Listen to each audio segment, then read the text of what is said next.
നിന്നുള്ളിലെ മോഹം സ്വന്തമാക്കി ഞാനും, എന്നെഞ്ചിലെ ദാഹം നിന്റേതാക്കി നീയും. പൂച്ചങ്ങലയ്ക്കുള്ളിൽ രണ്ട് മൗനങ്ങളെ നീർത്താമരത്താളിൽ പനി നീർത്തുള്ളികളാ. ഒരു ഗ്രീഷ്മശാഖിയിൽ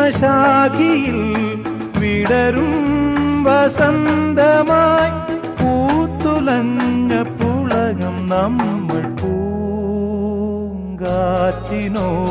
കിളികളോടും കഥകൾ ചൊല്ലി നീ, കളികൾ ചൊല്ലി കാട്ടുപൂവിൻ കരളിനോടും.